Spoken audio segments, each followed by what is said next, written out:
बात करेंगे एकादशी की। एकादशी कामदा एकादशी की बात करेंगे। जो एकादशियां होती हैं ये वर्ष में 24 बार आती हैं, यानी हर महीने में अगर देखा जाए 12 महीने होते हैं तो हर महीने में 2 एकादशी मनाई जाती हैं।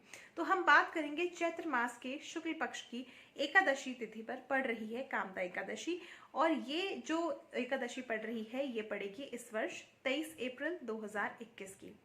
वहीं पे अगर हम तिथि आरंभ की बात करें कि एकादशी तिथि कब आरंभ होगी, तो 22 अप्रैल की रात्रि में ही 22 अप्रैल 2021 की रात्रि में 11:35 पर ये तिथि आरंभ हो जाएगी।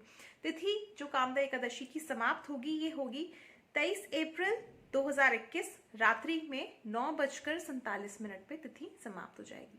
वहीं पे एकादशी का व्रत पारण जो रहेगा वो रहेगा 24 अप्रैल सुबह 5:47 से लेकर के 8:24 तक का। तो इस समय पर आप जो है एकादशी व्रत का पारण कर सकते हैं।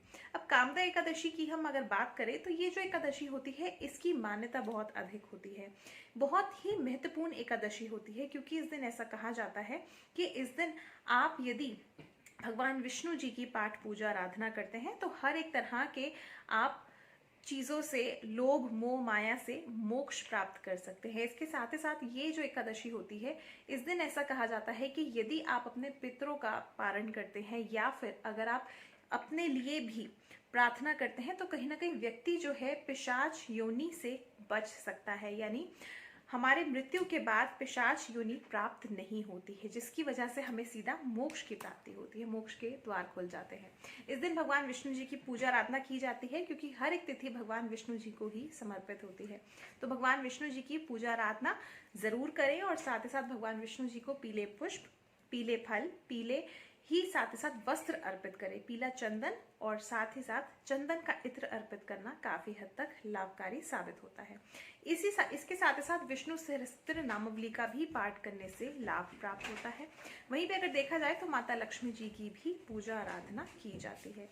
तो इस तिथि का महत्व बहुत अधिक होता है, इसलिए इस तिथि पर पूजा आराधना करने से आपको मोक्ष की प्राप्ति होती है। साथ ही साथ इस दिन स्नान करने से भी लाभ प्राप्त होता है।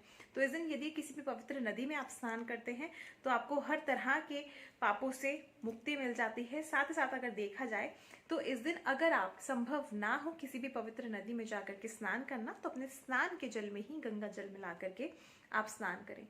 इस दिन तुलसी का दान करना किसी भी धर्म स्थान पे बहुत ही खास माना जाता है, या फिर अगर आप भगवान विष्णु जी को भी तुलसी अर्पित करते हैं तो इससे भी भगवान विष्णु प्रसन्न होते हैं। वहीं पे अगर देखा जाए तो इस दिन कोई भी व्यक्ति यदि मृत्यु को प्राप्त हो जाता है तो वो सीधा मोक्ष की प्राप्ति करता है, पिशाच तत्व योनि से दूर चला जाता है।